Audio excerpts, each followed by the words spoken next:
नमस्ते। तो आज का टॉपिक केतु सातवें घर में जब होता है कुंडली में, स्पेशली शादी से रिलेटेड मैटर में, तो क्या होता है, ये क्वेश्चन पूछा गया था। तो इसका मैं जवाब दूंगी। आई नो कैमरा क्वालिटी अभी बहुत ख़राब है, ब्लर आ रहा है। I don't, there is some problem, मेरे कैमरा में कुछ प्रॉब्लम हुई है।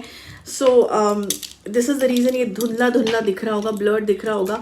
बट अवॉइड करना थोड़ा इस वीडियो को देखने में, जो इसकी क्वालिटी है, सुन लेना जो मैं कह रही हूँ आवाज़। बिकॉज दो ही चीज़ें हो सकती थी कि या तो मैं वीडियो बना सकती थी ऐसे कैमरा क्वालिटी से, या फिर स्किप कर सकती थी। तो मेरा आइडिया है कि रादर देन फेस ज़्यादा क्लियर दिखे या एचडी वीडियो बने, उससे ज़्यादा इम्पोर्टेंट ये भी है कि उस इंफॉर्मेशन को मैं दे सकूँ जो मैं पहुँचाना चाह रही हूँ सब लोगों तक।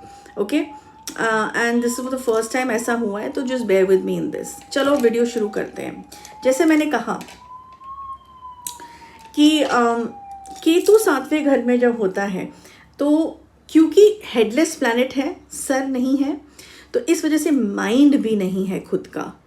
और जब खुद का माइंड नहीं है तो अवेयरनेस भी खुद की नहीं है, इंटरनल, इजंट इट।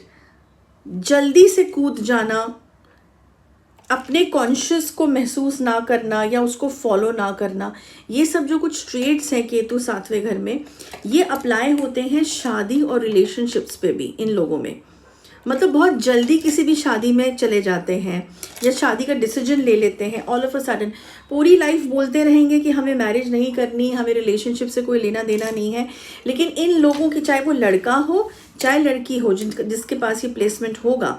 और एक बात मैं बता दूं कि ये जनरलाइज्ड हम एक प्रिडिक्शन दे रही हूँ, मैं प्रिडिक्शन भी नहीं, ये मतलब एक तरह से कैरेक्टरिस्टिक बता रही हूँ, जिसमें बहुत सी चीज़ें डिटेल में देखनी पड़ती हैं, चाहे वो नक्षत्र हो या उनकी कैलकुलेशंस हो, उनकी प्लेसमेंट्स हो, और कौन से प्लैनेट्स उसके साथ बैठे हैं, बहुत कुछ मैटर करता है।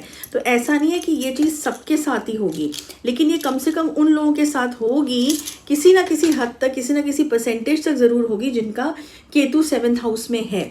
ओके, बट इंडिविजुअल रीडिंग नहीं है ये, इसको इस तरीके से लेना। एक जनरल कैरेक्टरिस्टिक्स जो है, जिनकी प्लेसमेंट है, उसके बारे में हम बात कर रहे हैं। ठीक है, तो ये लोग जो है, जैसे मैंने बोला कि लाइफ टाइम बोलते रहेंगे, लाइफ टाइम नहीं, मतलब कुछ बहुत एक लंबे अरसे तक लाइफ में बोलते रहेंगे, मे बी 30 साल तक या 25 साल तक, जब तक शादी नहीं होती, कि हम तो इंटरेस्टेड है ही नहीं। और सब अपने फ्रेंड्स के सामने भी यही बोलेंगे। लेकिन यही लड़के लड़की जो होंगे जिनकी ये प्लेसमेंट है, उनकी सडनली तुम्हें कार्ड आ जाएगा शादी का, या सडनली पता चलेगा कि इसकी तो गर्लफ्रेंड बन गई या बॉयफ्रेंड बन गया और सीरियस हो गए ये आपस में, और तुम बहुत शॉक्ड हो गए। पूरा ग्रुप फ्रेंड्स का बहुत शॉक्ड हो जाएगा कि अरे ये कैसे हो गया, ये तो हमने इसको हमेशा यही सुना है बोलते हुए और प्रीच करते हुए कि इन सब चीज़ों में कुछ नहीं रखा, रिलेशनशिप्स में कुछ नहीं रखा। बट इनकी बहुत सडन चीज़ें शादी को लेके होंगी, और ये मान भी जाएंगे। ये पार्टनर के बारे में ज़्यादा इन्वेस्टिगेट करना, और कैसा है डिटेल में समझना, ये समझने वाला जो कॉन्सेप्ट है ना, ये इन लोगों में नहीं होता। बिकॉज जैसे मैंने अभी बताया, हेडलेस प्लैनेट। अब आ जाओ, अगर हम शादी की बात करें, दूसरा पॉइंट, तो ऑफकोर्स फिजिकल लाइफ और इंटीमेसी की बात ऑटोमेटिकली आनी ही आनी है इस टॉपिक के अंदर।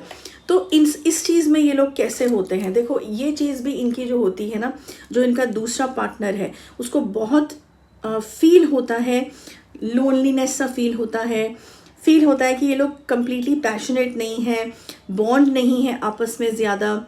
ओके, और इन लोगों से ज़्यादा बॉन्ड बनाया नहीं जाता, इन लोगों से ज़्यादा पैशनेट हुआ नहीं जाता, इन लोगों से ज़्यादा जैसे टच करके बात करना या अश्योरेंस देना, ये हो नहीं पाता अपने पार्टनर के साथ। तो जो इनका पार्टनर है, वो इस चीज़ में भी मिजरेबल फील करता है, इस चीज़ में भी कमी महसूस करता है, चाहे वो मेल हो चाहे फीमेल हो। मैं दोनों की बात कर रही हूँ फॉर दैट मैटर।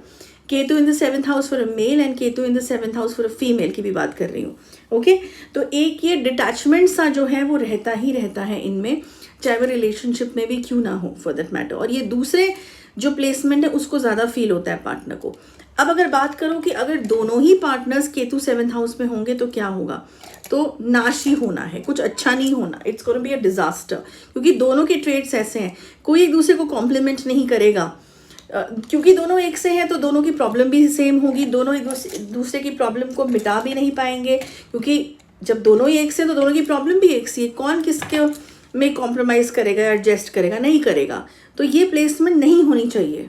ठीक है, कि दोनों ही 7 नंबर निकल आए या केतु 7th हाउस में निकल आए फॉर दैट मैटर, तो बहुत मुश्किल हो जाएगी।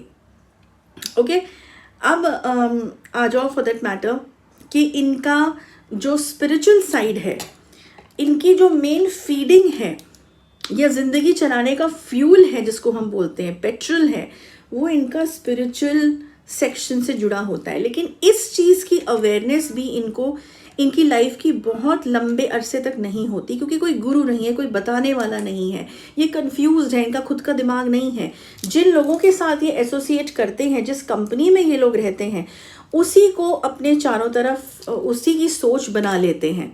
ओके, तो जब उसी चीज़ की सोच बना लेते हैं तो बहुत डिपेंड करता है कि इनकी कंपनी कैसे है। और इतना डिटेल में इनके बारे में समझना, जब तक कोई खुद स्पिरिचुअली इनलाइटेड नहीं है, वो नहीं इन्हें बता पाएगा। इसीलिए इनकी जो लाइफ है ये बहुत डिसबैलेंस रहती है, डिटैच्ड रहती है। इस चीज़ को, मैरिज को और स्पिरिचुअल फीडिंग को बैलेंस कैसे करना है, इनको नहीं समझ में आता। So I would recommend Ketu 7th house, अपना गुरु एक अच्छा स्पिरिचुअल गुरु ज़रूर बनाना, क्योंकि और उस गुरु का अच्छा होना भी बहुत ज़रूरी है। वही तुम्हें सही बात बता सकेगा कि तुम्हें अपनी लाइफ बैलेंस आउट कैसे करनी है। ये बहुत इम्पॉर्टेंट है। ओके, अदरवाइज मैरिजेस डिस्ट्रॉय हो जाएंगी, मैरिजेस चल नहीं पाएंगी, और अगर बच्चे हो गए आपस में तो उनकी लाइफ भी ख़राब हो जानी है। ओके, लेकिन स्पिरिचुअल फीडिंग के बिना तुम लोग खुद भी एग्जिस्ट नहीं कर सकते हो, माइंड में शांति नहीं आ सकती है। और ऑफ कोर्स ये हमेशा कार्मिक चीज़ होती है। अगर 7th हाउस में केतु बैठ गया है तो पिछले जन्म से कनेक्टेड ये ज़रूर होता है। कोई ना कोई कार्मिक लेसन या कार्मिक लेना देना ज़रूर होता है। जिस घर में केतु बैठते हैं, 7th हाउस में बैठते हैं, तो ये रिलेशनशिप्स और पार्टनरशिप का हाउस होता है। ठीक है, तो ये कुछ चीज़ें हैं। और जैसे मैंने बोला, 7th हाउस केतु दोनों ही एक से जो हो, ऐसा रिश्ता कभी एक्सेप्ट करना मत, क्योंकि बहुत मुश्किल हो जाएगा। मतलब फिर तो डिवोर्स होना ही होना है फॉर दैट मैटर। ओके, तो ये कुछ ट्रेट्स हैं जो मैंने केतु 7th हाउस के लोगों के लिए एक जनरलाइज वे में बताए हैं और शादी से रिलेटेड बताए हैं। और आई होप कि ये वीडियो जो लोग देख रहे हैं उनको इसमें मदद मिले, जो मैंने अभी बात बोली है। और नेक्स्ट वीक मैं एक अनदर टॉपिक लेके आऊँगी। Till then, goodbye and जय मां काली।